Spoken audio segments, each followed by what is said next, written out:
আলহামদুলিল্লাহ ওয়াকাফা ওয়া সালামুন আলা ইবাদিহিল্লাযীনা ইসতাফা আম্মা বা'দু ফাউযু বিল্লাহি মিনাশ শাইতানির রাজীম বিসমিল্লাহির রহমানির রহিম قل هو الله أحد الله الصمد لم يلد ولم يولد ولم يكن له كفوا أحد قال رسول الله صلى الله عليه وسلم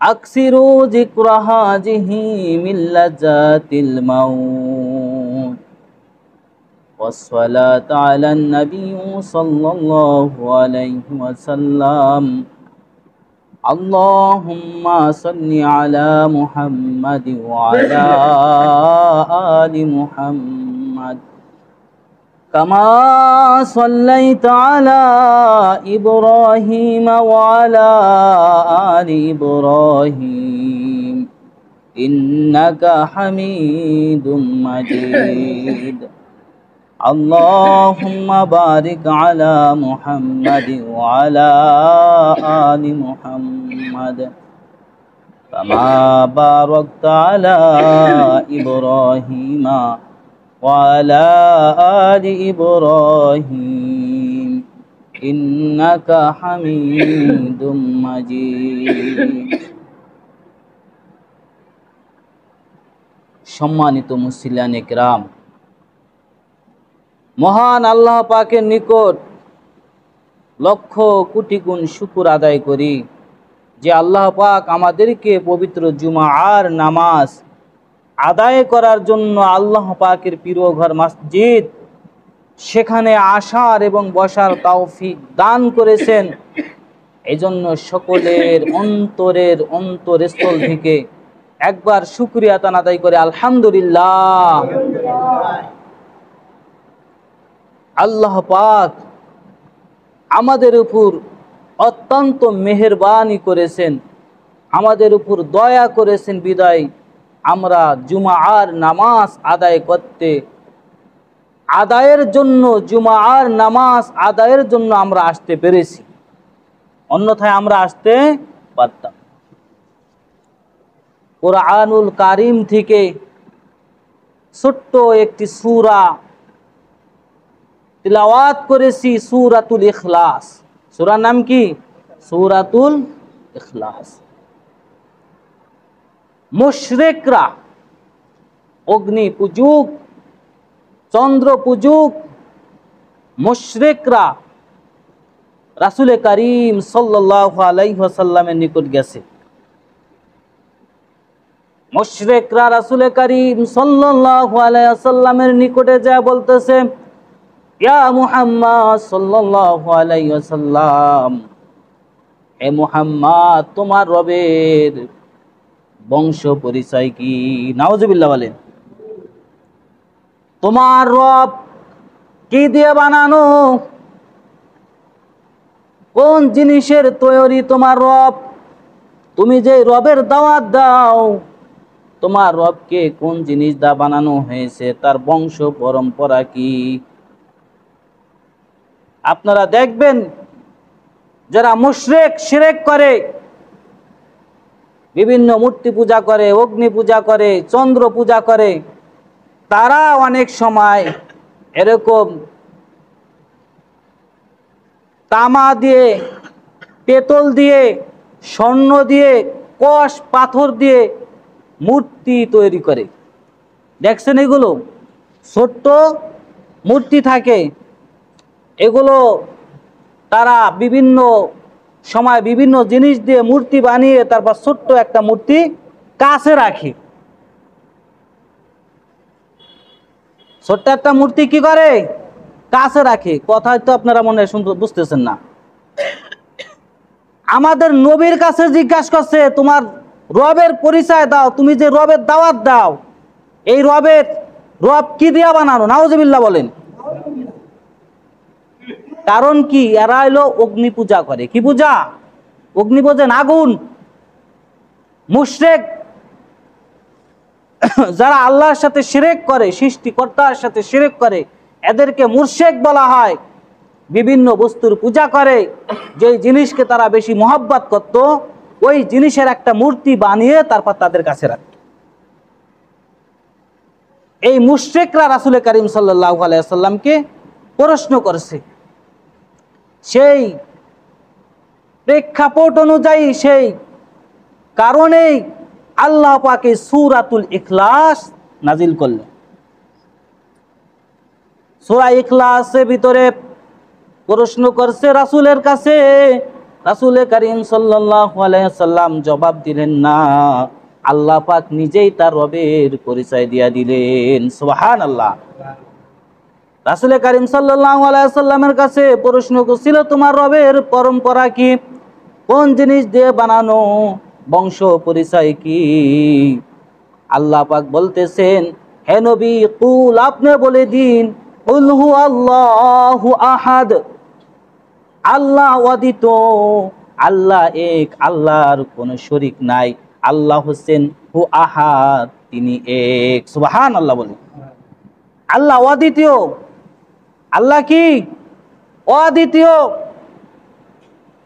কুল হু আল্লাহু আহাদ, আল্লাহুস সামাদ, আল্লাহ অমুকাফিকি, আল্লাহ পাক অমুকাফিকি।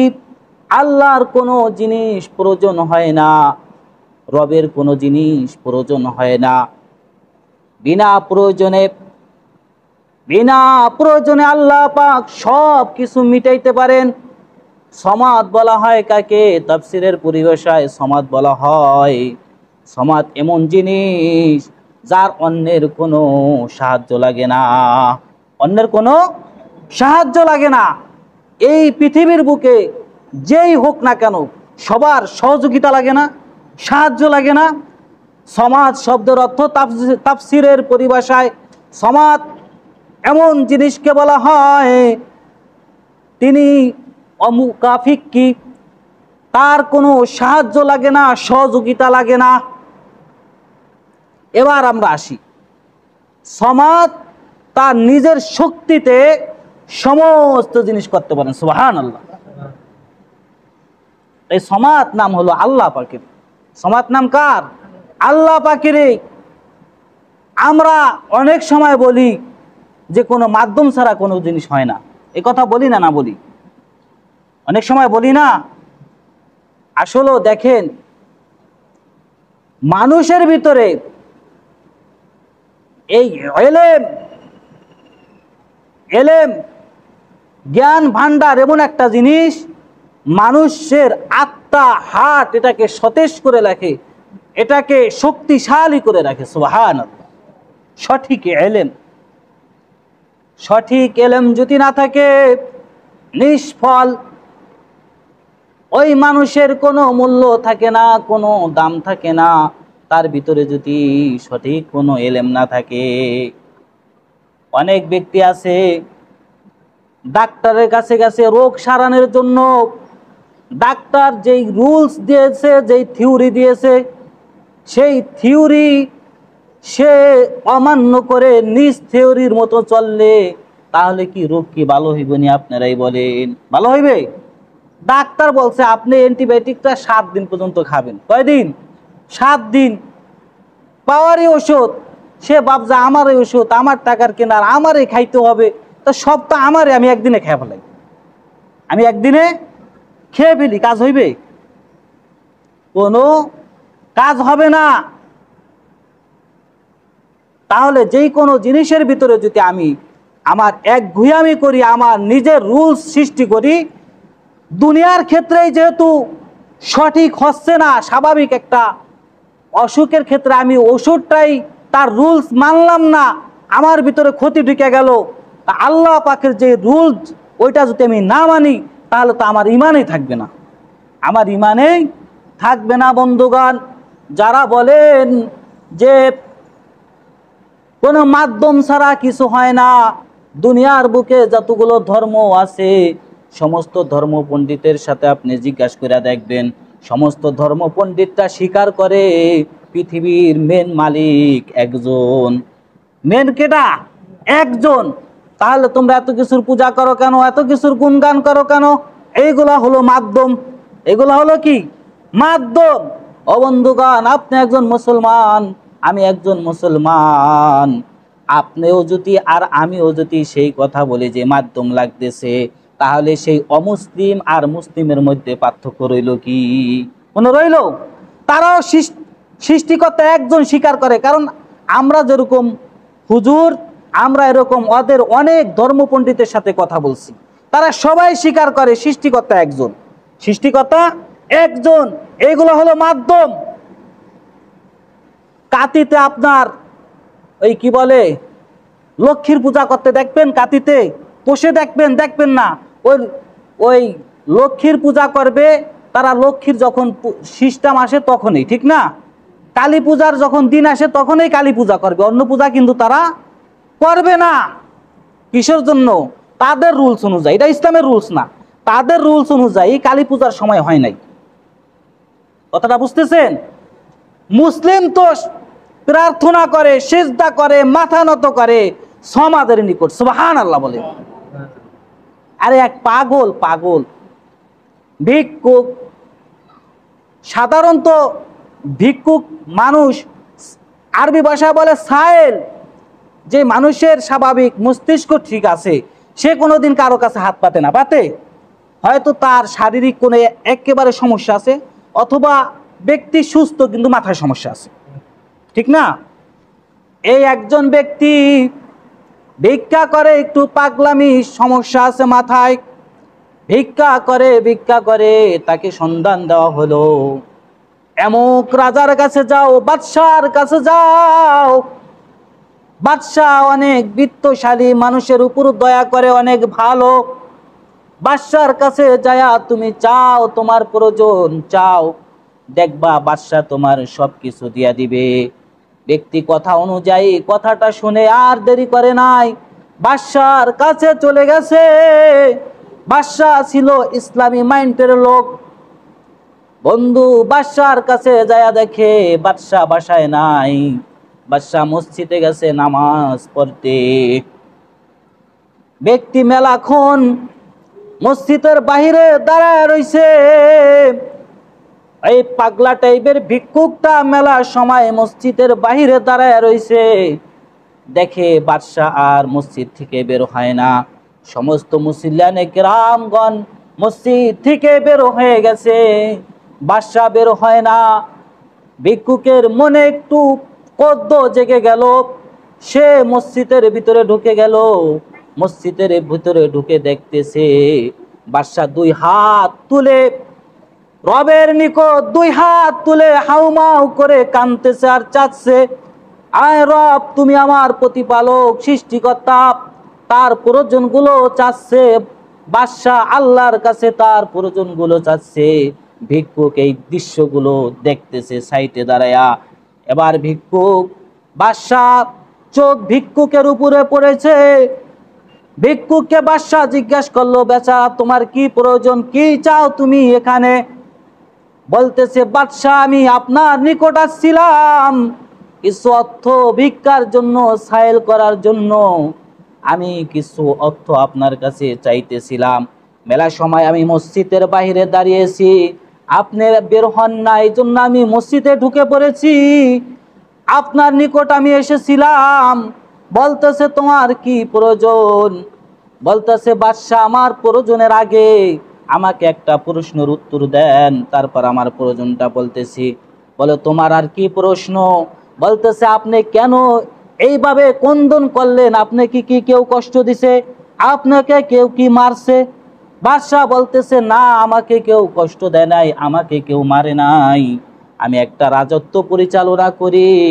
আমার রব, আমার যে মালিক, আমি তার কাছে ক্রন্দন করি, সব কিছু তার কাছে চাই, তিনি আমার প্রয়োজন মিটাইয়া দেন। সুবহানাল্লাহ। ভিক্ষুক এই কথা শুনে ভিক্ষুক বাদশাকে বলতেছে, সত্য কথা নি, সৃষ্টিকর্তার সমস্ত জিনিস প্রয়োজন মিটায়নি বলে হ্যাঁ। তাহলে আপনার কাছে আর আমার ভিক্ষা চাওয়ার কোনো প্রয়োজন নাই। সুবহানাল্লাহ।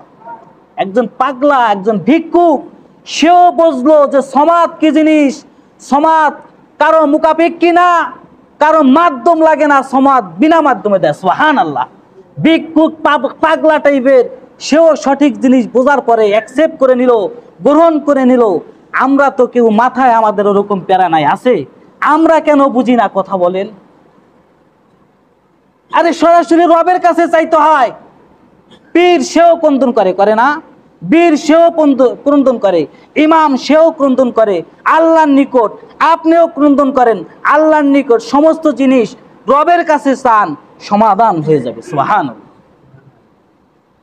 অন্য কোনো মাধ্যম খুঁজেন না। হ্যাঁ, আপনি পীরের কাছে যান, মহব্বত করেন তারে, ভালো জিনিস, তাকে আপনি মহব্বত করেন, তার ভিতরে এলেম আছে। এই জন্য কি আছে? এলেম আছে। সে আলেম, সে সম্মানী, সে হারাম খায় না, সে সুদ খায় না, সে মানুষকে সঠিক কথা বলে, দিনের দাওয়াত দেয়, সেই সুবাদে তাকে সম্মান করে। কথাটা বুঝতে পারছেন? সেই কারণে আপনি তাকে সম্মান করেন। তার আল্লাহর কাছে কিছু পাইতে হলে মাধ্যম লাগবে, এটা ভিতর থেকে দূর করে দেন। আপনার মসজিদের ইমামকে সম্মান করেন, মসজিদের ইমামের খোঁজ খবর নেন। আরে মানুষ তো এখন অন্যরকম হয়ে গেছে। কিরকম হয়ে গেছে? ওই নিজের স্বামী এতই আল্লাহর ওলি, তিনি হাওয়ার উপরে উঠে নামাজ পড়তেছে, হাওয়ার উপরে উঠে জায়নামাজ লেছে, নামাজ পড়তেছে।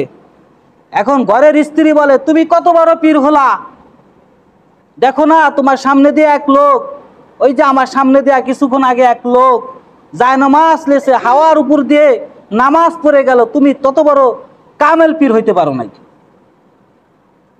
পীর বলতেছে, আচ্ছা ঠিক আছে। কয় হ্যাঁ। কয় সে কি ভালো? কয় হ্যাঁ। তারে সেই লোকের তো আমি। এই জন্যই পাওটা বেকা ছিল, এই জন্যই কি পাওটা বেকা ছিল।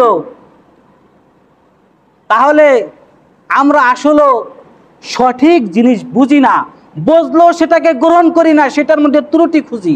এই যে আমি কথা বললাম, এটা কি সমাজের পরিচয় দিয়া কারো কোনো বিরুদ্ধে কথা বলছি?